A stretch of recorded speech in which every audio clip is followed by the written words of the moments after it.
नमस्कार, मी केतकी जोशी। राज्यपाल सी विद्यासागर राव यांनी परीक्षा कामांची कुलपती या नात्याने आज मुंबई विद्यापीठात जाऊन चांगलीच झडती घेतलेली। आतापर्यंत फक्त 20% उत्तरपत्रिकांचंच संगणकीय मूल्यांकन झाले, त्यामुळे राज्यपालांनी सुद्धा नाराजी व्यक्त केली आहे। मुंबई विद्यापीठांमधल्या परीक्षांच्या सगळ्या विषयांच्या उत्तरपत्रिकांचं संगणकीय मूल्यांकन करावं असं कुलगुरू संजय देशमुख यांचा अट्टहास होता, त्यामुळेच परीक्षांचे निकाल अजूनही लागलेले नाहीयेत। शेवटी विद्यापीठाचे कुलपती या नात्याने राज्यपाल सी विद्यासागर राव यांनी काल विद्यापीठाच्या परीक्षा कामांचा आढावा घेतला। कुलगुरू संजय देशमुख आणि परीक्षा नियंत्रक दीपक वसावे यांनाही यावेळेला बोलावण्यात आलं होतं।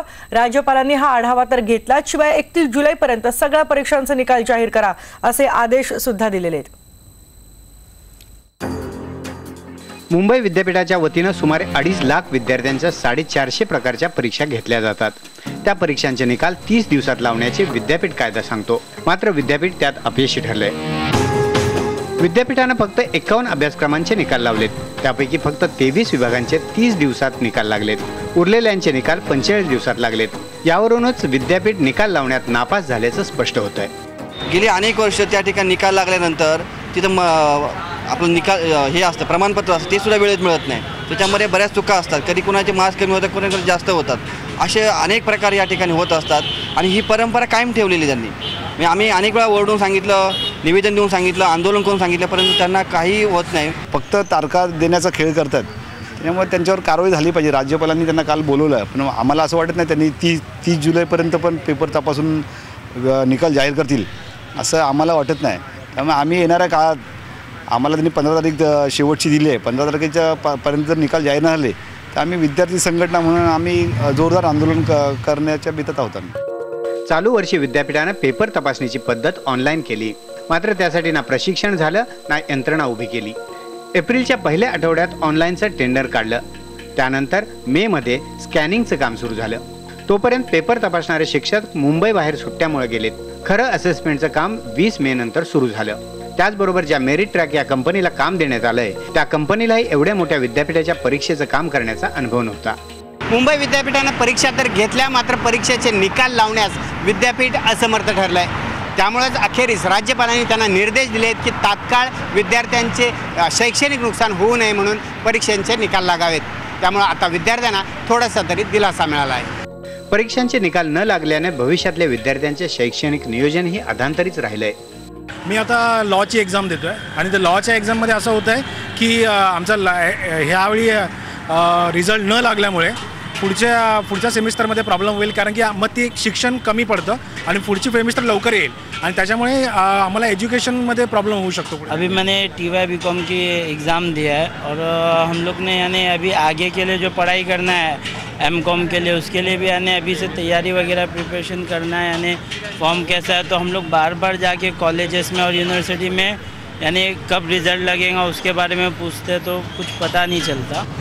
परीक्षेचे पेपर आता स्कॅन करून ते तपासण्याच्या पद्धतीने त्याला उशीर लागतोय। 32 ते 40 पानांच्या उत्तरपत्रिका अपलोड आणि डाउनलोड करण्यास खूप वेळ जातोय।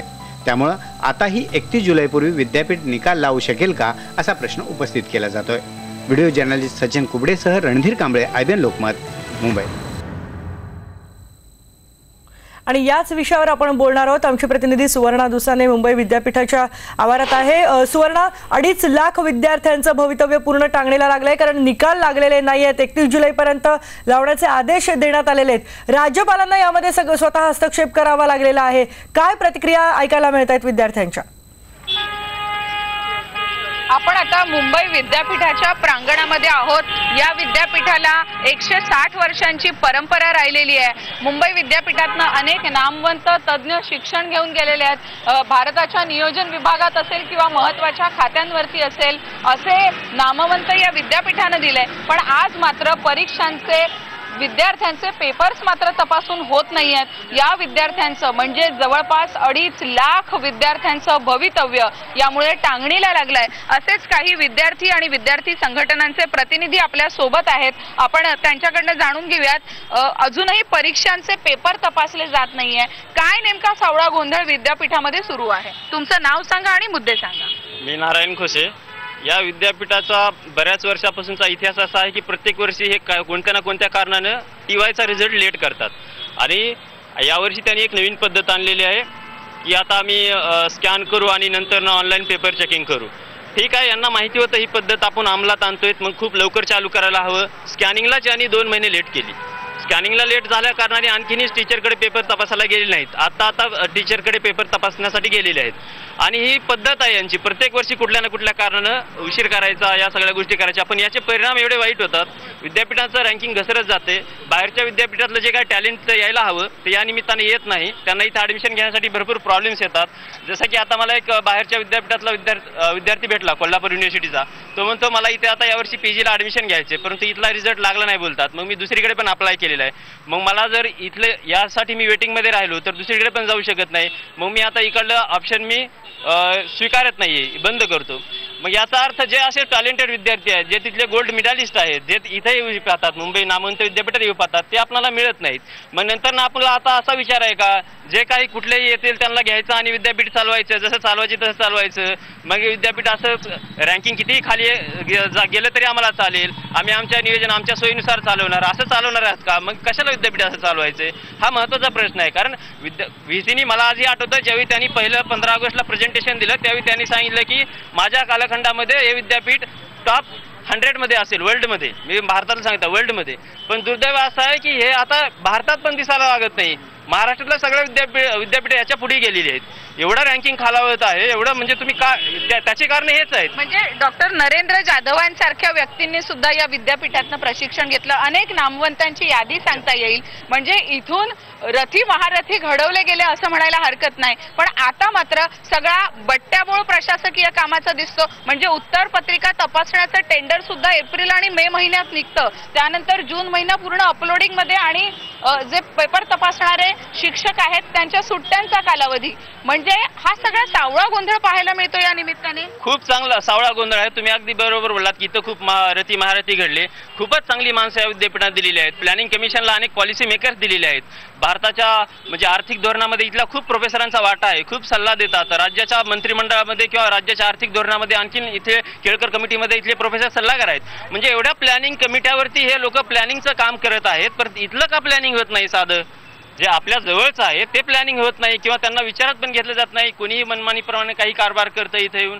आणि महत्त्वाचा प्रश्न एवढाच आहे की या विद्यापीठाचा एवढा इतिहास चांगला आहे, इथे एवढ्या लोकांना शिक्षण घ्यायची इच्छा आहे, तुम्ही का त्यांना टाळताय? की ते म्हणजे हे मला तर असं वाटतंय की यांची कुठल्या ना कुठल्या कारणानं पद्धतच आहे की आपण रिझल्ट उशीर करायचा, येतील ते येतील, येतील तसे येतील, जास्त शिकवायची पुन्हा गरज पण पडत नाही प्रोफेसरांना, जास्त ताणतणाव घ्यायचा नाही, रिलॅक्स राहायचं आपलं, असं हे विद्यापीठ चालू लागले. प्रशासनातला गोंधळ या निमित्तानं पुढे येतोय. मुंबई विद्यापीठाची आपली एक गरिमा आहे, एक प्रतिष्ठा आहे. पण कोणत्या ना कोणत्या कारणानं कधी कुलगुरूंच्या नेमणुकीचा विषय असेल, कधी शिक्षकांच्या नेमणुकीचा विषय असेल, प्राध्यापकांच्या किंवा विद्यार्थ्यांच्या पेपर तपासणीचा विषय असेल, या सगळ्यामुळे विद्यार्थी मात्र संतापलेले आहेत. आपण पाहतो मुंबई विद्यापीठात शिक्षण घेणारी मुलं पुढे जाऊन परदेशामध्ये उच्च शिक्षणासाठी जाण्याचं प्लॅनिंग करत असतात. पण निकाल वेळेवर न लागल्यामुळे आंतरराष्ट्रीय स्पर्धेमध्ये आपण मागे पडतोय. हो, माझं नाव किरण सावंत. मला वाटतं आंतरराष्ट्रीय स्पर्धेमध्ये आपण तर खूपच मागे आहोत. कारण देशामध्ये पण आपला जो नंबर आहे तो खूप खालावलेला आहे. पुणे विद्यापीठ त्याच्यापेक्षाही पुढे गेलेलं आहे. आणि मुंबई विद्यापीठाची जी गरिमा इतके वर्ष आहे, कारण 160 वर्ष यावर्षी कंप्लीट होतील 22 जुलैच्या रोजी. आणि मला वाटतं की त्या अनुषंगाने ज्या ग्रॅज्युएशनचे म्हणजे या मुंबई विद्यापीठात ग्रॅज्युएशनसाठी जे विद्यार्थी येतात आणि इथूनच हा ग्रॅज्युएशनचा भाग पूर्ण होतो, त्याचे रिझल्ट हे लावू शकत नाही. आणि सर्वात महत्त्वाचं म्हणजे एक्झाम कंट्रोलर जो IC बसवून ठेवला यांनी, म्हणजे तो इन्चार्ज आहे, म्हणजे त्याला पूर्ण वेळ काळ त्याला देणं गरजेचं असताना सुद्धा इन्चार्ज बसवून ठेवल्यामुळे ते काय तिकडे डिसिजन घेणार, काय पॉलिसी मेकिंग करणार. म्हणजे महाराष्ट्रातलं स्टेट गव्हर्नमेंटची ही युनिव्हर्सिटी असताना सुद्धा आणि 600 करोडचा बजेट असताना सुद्धा यांचा सर्वात जास्त पैसा कर्मचारी आणि बाकीच्या टीचिंग स्टाफवरती खर्च होतो. जेणेकरून इकडेचं विद्यापीठामध्ये जो पैसा खर्च व्हायला गरजेचा आहे तो विद्यार्थ्यांच्या भवितव्यासाठी खर्च होणं गरजेचं आहे. ज्या स्कॅनिंगचं जे मुद्दा आणलेला आहे तो आत्मघाती होता. पहिली गोष्ट का, तर त्याचं कारण असं आहे की त्याची प्लॅनिंग तुम्हाला 6 महिन्यापूर्वी किंवा 7 महिन्यापूर्वी करायला पाहिजे होतं. इंजिनिअरिंगचे जे पेपर्स आहेत ते ऑनलाईन तुम्ही चेक करताच आहे. मग त्याच्याबरोबर तुम्ही कॉमर्सचे जर करत असाल तर ठीक ज्या कंपनीला मुळात टेंडर दिलं तिला अनुभव सुद्धा पुरेसा नाहीये. नक्कीच अनुभवाची गरज आहे आणि मुद्दा म्हणजे या देशामध्ये डिजिटल इंडियाचे वारं वाहत आहे. म्हणतात आम्ही डिजिटल इंडिया करतोय काय करतोय, परंतु या देशामध्ये इन्फ्रास्ट्रक्चरवरती कुठल्याही प्रकारची इन्व्हेस्टमेंट केली गेली नाही. जो कोणी सॉफ्टवेअर इंजिनियर म्हणून सॉफ्टवेअर प्रायव्हेट लिमिटेड ही कंपनी फक्त नावाला काढतात आणि ते सांगतात मी स्कॅनिंग करून ऑनलाईन करून देऊ शकतो असं त्यांचं म्हणणं आहे. पण मी तुम्हाला मुळात सांगतो की प्राध्यापकांना याचं प्रशिक्षणच नाही आहे.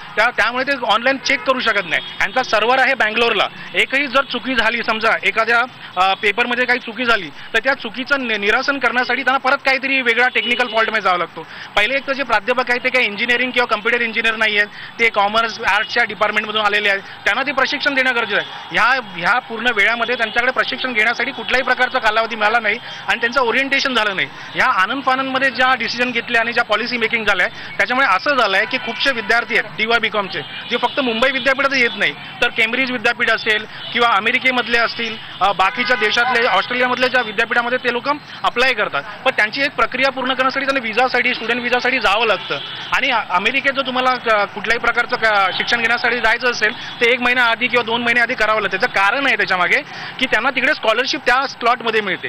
ती स्कॉलरशिप जर त्यांना त्या स्लॉटमध्ये जर मिळाली नाही तर त्यांचं लाखो रुपयाचं नुकसान होऊ शकतं. आणि त्यामुळे हा रिझल्ट जर लवकर लागला तर ते तिकडे लवकर अप्लाय करू शकतात आणि त्यांचा जो पुढचा स्कॉलरशिपचा जो खर्च आहे तो कमी आटोक्यात देऊ शकतो. आणि विद्यापीठाने ह्या सर्व गोष्टींवरती लक्ष द्यायला पाहिजे होतं. लवकरात लवकर रिझल्ट लावणं गरजेचं होतं. बरोबर आहे, रिझल्ट उशिरा लागलाय पण त्याचे परिणाम मात्र अत्यंत गंभीर आहे. प्राध्यापकांची जी संघटना आहे बुकटू त्यांनी सुद्धा हीच भावना व्यक्त केली. आज ते या कार्यक्रमात बोलायला येऊ शकले नाही, काही बंधनं त्यांच्यावर असतील, मात्र ही सगळी प्रक्रिया ऑनलाईनची सुरू असताना प्राध्यापकांना विश्वासात घेतलं गेलं नाही आणि म्हणूनच 2.5 लाखाहून अधिक विद्यार्थ्यांचं भवितव्य हे टांगणीला लागलंय. विद्यार्थ्यांमधला आक्रोश आपण या निमित्तानं मुंबई विद्यापीठाच्या याच प्रांगणातून आपल्या प्रेक्षकांपर्यंत मांडतो. आता वेळ झाली एका छोट्याशा ब्रेकची.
प्रांगणातून आपण विद्यार्थ्यांचं नेमकं काय म्हणणं आहे, अजूनही निकाल न लागल्यामुळे त्यांचं भवितव्य टांगणीला लागलंय, या सगळ्या मुद्द्यांवरती चर्चा करतोय.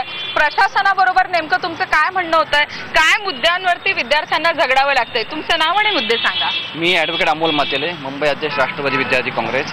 मुंबई विद्यापीठ, महाराष्ट्र विद्यापीठ जो कायदा आलेला आहे त्या कायद्यानुसार 30 दिवसात निकाल लागणं अपेक्षित होतं, परंतु कायद्याचं पायमल्ली करण्याचं काम कुलगुरूंनी केलेलं आहे. एका बाजूला डिजिटल इंडिया म्हणण्याचं काम करताय, संगणकीकृत तुम्ही आणताय, पण एका कंपनीलाच काम का, मेरिट ट्रॅक कंपनीलाच काम काय? जेव्हा एखादी कंपनी आपण नेमणूक करतो तेव्हा ई टेंडरिंग केलं पाहिजे, अनेक कंपनी त्या ठिकाणी सहभाग घेतला पाहिजे, त्यातून 2-3 कंपन्यांना तुम्ही काम द्यायला पाहिजे होतं. लाखो विद्यार्थी या ठिकाणी शिक्षण घेतात, दरवर्षीची परंपरा तुम्ही किती दिवस अशी पुढे चालवणार? मुंबई विद्यापीठाचे कुलगुरू गेली 2 वर्षे या ठिकाणी काम पाहतात, पण कोणतंही त्यांनी एक ठोस असं काम केलेलं नाही आहे. एप्रिल महिन्यामध्ये आम्ही स्वतः राष्ट्रवादी विद्यार्थी काँग्रेसने त्यांना मागणी केली होती, निवेदन देण्याचा प्रयत्न केला होता, त्यांनी आम्हाला भेट असून टाळली. तेव्हा सांगितलं आम्ही राज्यपालांकडे गेलेलो आहे, पण राज्यपालांकडे न जाता केवळ विद्यार्थी संघटनेला भेटायचं नाही किंवा विद्यार्थी प्रश्न ऐकायचे नाही, आणि न ऐकल्यामुळे हे सगळे परिस्थिती उद्भवलेली आहे. या ठिकाणी 30 दिवसाचा कालावधी असतो, 30 दिवस यांनी कधी करणार? तुम्ही जेव्हा विद्यार्थ्यांचे प्रश्न ऐकाल, विद्यार्थ्यांच्या समस्या आता 45 दिवसांपेक्षा अधिक कालावधी मला वाटतं परीक्षा होऊन गेलेल्या आहेत. जवळ 60 ते 70 दिवसाचा कालावधी झालेला आहे.